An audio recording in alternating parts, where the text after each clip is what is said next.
हुकूमत का दावा भी है और कोशिश भी है कि किसी तरह से गुर्बत को कंट्रोल किया जा सके, महंगाई को कंट्रोल किया जा सके। आम आदमी की जिंदगी पहले से मजीद मुश्किल तर होती हुई नजर आती है। मुफ्त आटे की तकसीम के दौरान 10 के करीब लोग अपनी जिंदगी कीमत के तौर पे अदा कर चुके हैं। ये कीमत शहबाज शरीफ की फैमिली में से किसी फर्द ने अदा नहीं की। एक आम आदमी जो धक्के खाता है, ख्वार होता है, जलील होता है मुफ्त आटे के थैले के लिए, रियासती मशीनरी तो एक सियासी जमात को नीचा दिखाने के लिए, उसे कमजोर बनाने के लिए, उसके कारकुनों को गिरफ्तार करने में मसरूफ है। लेकिन ये लोग तो मरते रहते हैं आए रोज कीड़े मकोड़ों की तरह। सलामत रहे शरीफ खानदान की शहजादी और सलामत रहें उसको प्लास्टिक सर्जरी करवाने के बाद दाद देने वाले दरबारी। इस अशराफिया से, इस बदबख्त हुक्मरान टोले से इस आम आदमी की जान बचाए।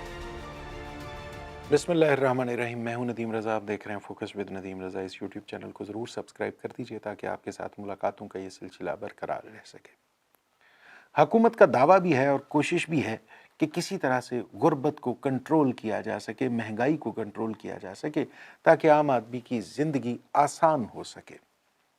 लेकिन ये बयानात, ये कोशिशें महज प्रेस कॉन्फ्रेंसेस तक दिखाई देती हैं या उस गुफ्तगू तक महदूद दिखाई देती हैं जो मुख्तलिफ औकात में हमारे राना सनाउल्लाह साहब मीडिया के साथ करते हैं, मीडिया टॉक में करते हैं, या मरियम नवाज साहिबा वर्कर्स कन्वेंशन में अपने खिताब के दौरान करती हैं। अमली तौर पर अगर हम ज़मीनी हक़ाइक़ के तनाजुर में तमाम हालात का जायज़ा लें तो अब तक मुफ्त आटे की तकसीम के दौरान 10 के करीब लोग अपनी ज़िंदगी कीमत के तौर पे अदा कर चुके हैं और बहुत से दर्जनों लोग जो हैं जो इस दौरान ज़ख्मी हुए हैं, भगदड़ मच जाने से ज़ख्मी हुए हैं, जो रश की वजह से ज़ख्मी हुए हैं, जिनमें से बहुत से लोगों की बाजू की टांग की हड्डियां भी टूटी हैं।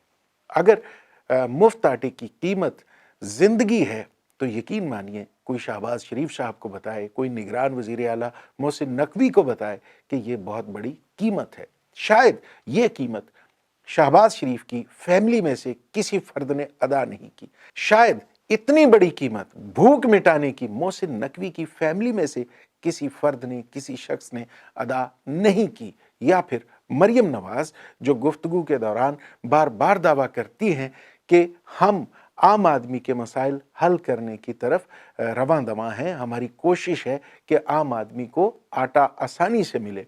या फिर हमारे वज़ीर आज़म, मोहतरम वज़ीर आज़म जो मुसलसल अपने कीमती काम छोड़ने के बाद तमाम तर कोशिशें, उनका फोकस मुफ्त आटे की तकसीम का प्रोजेक्ट बना हुआ है। आज भी उन्होंने कई अजला के दौरे किए, आज भी उन्होंने मीडिया टॉक में ये कहा, सहाफ़ियों से गुफ्तगू करते हुए कहा कि हम मुफ्त आटे की तरसील तकसीम को आसान बनाएंगे। लेकिन वज़ीर आज़म साहब, जिन 10 लोगों ने अपनी ज़िंदगी हार दी, जिन 10 लोगों ने अपनी ज़िंदगी की कीमत पर आटा हासिल करने की कोशिश की और हासिल नहीं कर पाए, उनकी ज़िंदगी का अजाला कौन करेगा? ये 10 लोग और इससे भी ज़्यादा जो ज़ख्मी हुए, ये एक एक फर्द नहीं थे, ये पूरे का पूरा एक ख़ानदान था। ये अपने ख़ानदान का आसरा थे, अपने ख़ानदान का सहारा थे।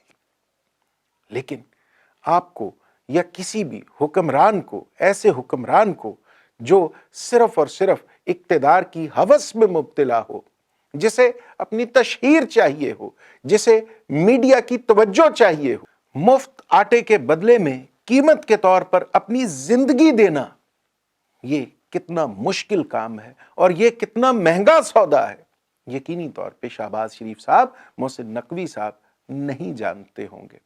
शहबाज शरीफ साहब के खानदान में से कभी किसी ने 2 नवाला रोटी के लिए, 2 नवाला खाने के लिए अपनी जिंदगी की कीमत अदा नहीं की होगी।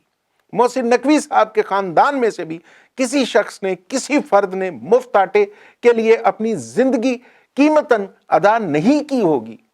सो ये लोग कहां जानते हैं? इनके लिए तो महज एक थिएटर है, एक तमाशा है, और महज खिताब करने के लिए, महज गुफ्तगू करने के लिए, मीडिया टॉक करने के लिए एक जवाब और एक बहाना है, इसके सिवा कुछ भी नहीं। ये आम शख्स, ये आम आदमी, ये भीड़ में ये कुचल के मरने वाला, ये दम घुटने से मरने वाला शख्स एक आदाद, एक अदद के सिवा कुछ भी नहीं है। कल 10 थे, आज 2 और मरेंगे, 12 हो जाएंगे। जख्मी होने वालों की तादाद अलग है। ये आदाद के सिवा कुछ भी नहीं है, इनकी कोई हैसियत, कोई कीमत कुछ नहीं है। सियासत के ऐवानों में वही चोर बाजारियां रहेंगी, वही बयानात रहेंगे, नाम बदलेंगे, तारीखें बदलेंगी और कुछ भी नहीं होगा। दावे होंगे गरीब आदमी के, सफेद पोश आदमी के हालात बदलने के, इसके सिवा कुछ भी नहीं होगा। यह कहा जाएगा कि हम बेहतर मंसूबाबंदी, बेहतर मंसूबा साजी कर रहे हैं। इसके सिवा, इस ढकोसले के सिवा, इस तसल्ली के सिवा, इस हौसले के सिवा कुछ भी नहीं होगा। जो सब जानते हैं झूठ और फरेब के अलावा कुछ भी नहीं है। हमारी सरकारी मशीनरी, हमारी पूरी की पूरी रियासती मशीनरी तो एक सियासी जमात को नीचा दिखाने के लिए, उसे कमजोर बनाने के लिए, उसके कारकुनों को गिरफ्तार करने में मसरूफ है। अवामी फलाह, अवामी बहबूद, उस आम आदमी का दर्द बांटने के लिए तो कोई अवेलेबल नहीं है, कोई मुयस्सर नहीं है। ये जो लोग मारे गए, ये लोग जो अपनी जिंदगी हार कर भी आटा हासिल नहीं कर सके, ये लोग एक फर्द, एक अदद, ये अखबारात तक तो हो सकता है, हुक्मरानों के लिए हो सकता है, तकरीर का एक हिस्सा हो सकता है, इस पर बयानात जारी करने का जवाज मिल सकता है, लेकिन हर शख्स एक फर्द नहीं था, अदद नहीं था, पूरे का पूरा खानदान था, अपने खानदान का आसरा था, अपने खानदान का सहारा था। लेकिन ये लोग तो, इनकी क्या कद्र, इनकी क्या कीमत। ये लोग तो आते जाते रहते हैं, जीते मरते रहते हैं, कभी अपनी मजबूरियों के हाथों, कभी अपनी ख्वाहिशों के हाथों, कभी अपने हालात के हाथों और कभी उस गुर्बत के हाथों जो हमारे हुक्मरान तबके की नालायकियों का नतीजा है। सलामत रहे हुक्मरान तबका, सलामत रहे हुक्मरान तबके के शहजादे और शहजादियां, सलामत रहे बिलावल भुट्टो जरदारी, सलामत रहें उसके खुशामदी हवारी, सलामत रहें उसको बैरून मुल्क दौरे करवाने वाले, सलामत रहे शरीफ खानदान, सलामत रहे शरीफ खानदान की शहजादी और सलामत रहें उसको प्लास्टिक सर्जरी करवाने के बाद दाद देने वाले दरबारी। इन गरीबों की क्या कदर, इन गरीबों की क्या औकात और क्या हैसियत। जिस तरह से जमीन पर कीड़े मकोड़े रोज हमारे कदमों तले, हमारे पैरों तले मसले जाते हैं और हमें एहसास भी नहीं होता, इसी तरह ये गरीब मरते रहे हैं, मर रहे हैं, कभी आटा लेने के लिए, कभी सस्ता घी तेल लेने के लिए और कभी बेनजीर इनकम सपोर्ट के चंद हजार रुपए लेने के लिए। ये लोग इसी तरह से मरते रहे हैं, मर रहे हैं और मरते रहेंगे। इधर जनाजे उठते रहेंगे, इधर कब्रें बनती रहेंगी और उधर हमारी अशराफिया इक्तदार की, हसूल इक्तदार की जंग में हर वो जायज़ नाजायज़ काम करती रहेगी जिससे हमारी रियासत की जड़ें खोखली होती रहेंगी। खुदा इस रियासत के अवाम पर, खुदा आम आदमी पर रहम फरमाए, उसके हालात बेहतर करे और इस अशराफिया से, इस बदबख्त हुक्मरान टोले से इस आम आदमी की जान बचाए। इजाज़त दीजिए, खुदा हाफ़िज़।